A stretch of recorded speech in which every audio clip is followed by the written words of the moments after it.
on to our gateway game of the week this week, which is Land versus Sea, which was provided to us by Let's Play Games Publishing here in Australia. We have a Let's Play of this that's going to be coming out soon, which was done by these two lovely gentlemen on either side of Very the table close here. game. But so, Ralph, I'm going to pass this on to you to give the overview of what is Land versus Sea. Sure thing. So Land versus Sea. Sorry, I should say this was provided to us by Let's Play Games, Oh, you but did it say is that, Good yeah. Games Publishing that has published the game here in Australia, is what I meant to say. I think, well, globally, it's Good Games Publishing as well. Anyway, so I just wanted to make sure I got that correct. So anyway, Ralph, take it away. Sorry about that. So Land vs. Sea is essentially a different take on a classic game called Carcassonne or Carcassonne. I was going to say it's like Hexason. Hexason. Hexason. Preach it. So That's good. anyway, so I quite like this game because I feel personally it's simpler than Carcassonne. Essentially, the game starts out with just this one starting tile on the map. For those on the camera, it is this thing. And essentially, we each have two tiles in front of us as a head-to-head type game, but you can play 3-player or 4 players. The rules are a little bit different, but essentially, the core of the game stays the same. One player is the land player. They place a tile and create more of the land. And the opposing player is the sea player. They place a tile and create more of the sea.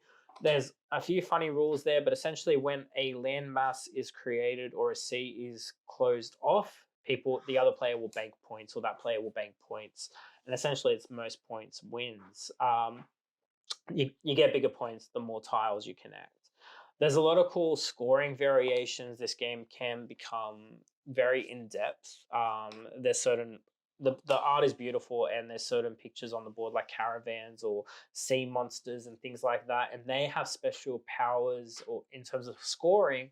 If you play with those advanced rules, if you have more caravans together on the land, you create a little caravan trail and you can bank some big points. So you start to see the tiles differently, and I think this game rewards you if you play it multiple times, and there are set objectives you can strive towards as well. Joel, do you want to add anything onto that little description there? No, I think you pretty much covered it. It's pretty straightforward. We're collecting areas by closing them off and completing them. I did like the bonus sort of points that we have in some of the zones. So, for example, on this tile here, even though you were the land player, if I was to finish this area, I would get some points. Even though I've completed one of your areas. It's kind of stealing a points from your opponent strategically. Yeah, and especially in our game, if you watch the video, that was quite pivotal. It was, I think you took a sort of 14-point swing in a game where I think we finished at 40. So it was... Yeah, that's actually quite low scoring for the game as well, because we played with not all the tiles in the game. I thank you, sir. I'm just fixing up Joel's microphone so that it's pointing towards his face, not away from his face. And there's some cool little power-ups and things like just something simple like take another turn or try and inhibit your opponent from... Yeah, you were tending to steal a tile off me at just the right time that I did not want to style stolen. You save it for a crucial time when you realize the map is getting really closed up and you don't want your opponent to score those points. So yeah, I've played this game with my wife, and it was kind of that weeknight game where we were like really tired, but we just wanted to play a little something. Yeah. I actually opened it that night and learnt it that night within 10 minutes. And we played it for a good 40 minutes and both really enjoyed it. Yeah, like you explained the game to me. We did the teach. I think the teach was maybe 5 minutes, 10 if that. And within 2 turns of the game, I had it figured out. I was like, yep, this is good to go.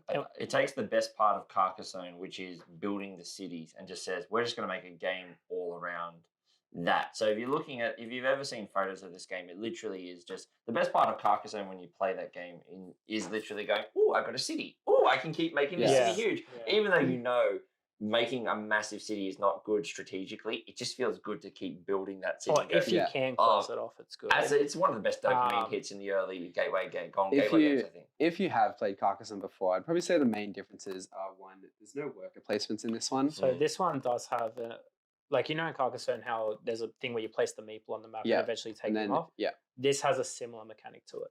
Yeah, okay. Yeah. Yeah.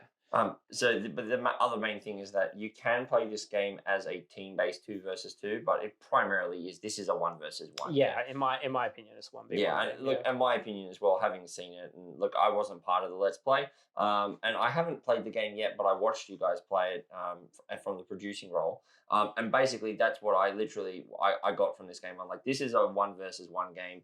and this is a game where it actually has some.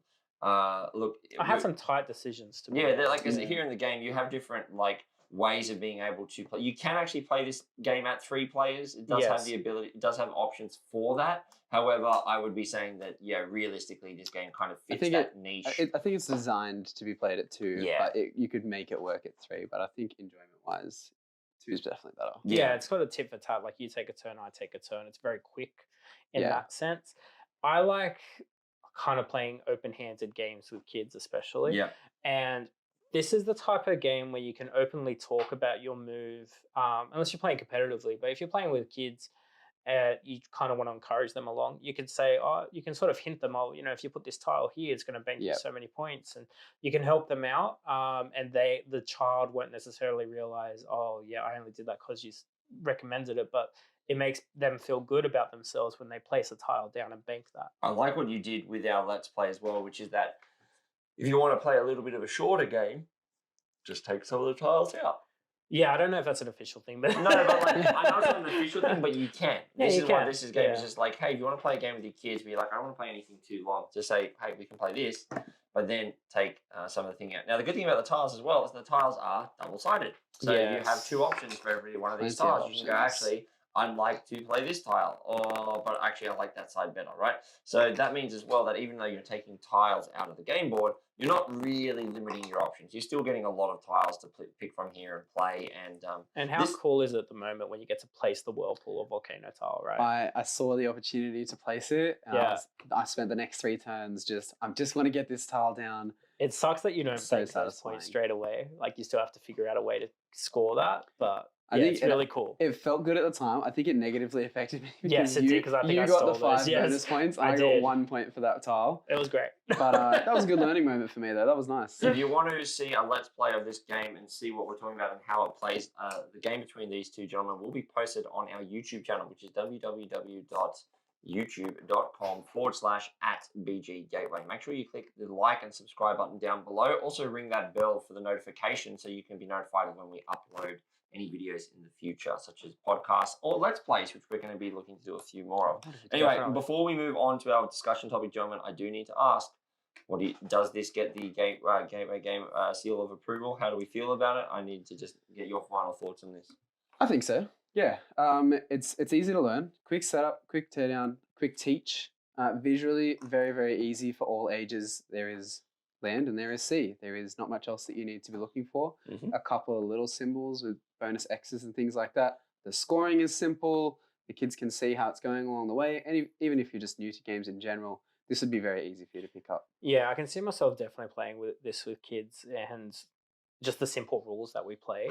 Yep. But in saying that, it does have more depth to it. So I would love to actually play this with the advanced rules and really get my head scratching.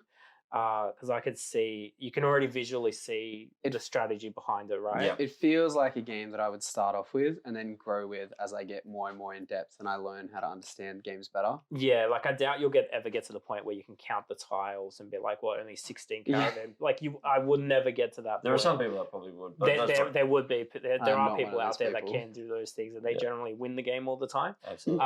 But yeah, I highly recommend this one. I would more than happily play it because the box says it takes 40 minutes. I think after you play it once, it'll be like a 20-30 minute game. Carcassonne of this. I prefer this. I'm not a huge Carcassonne player. I haven't been brought up playing Carcassonne. Fair enough. I felt like the scoring in this was a lot simpler than Carcassonne. I've put a lot more time into Carcassonne and it was one of the first 3 games that I got, so I'm probably a bit more biased on it.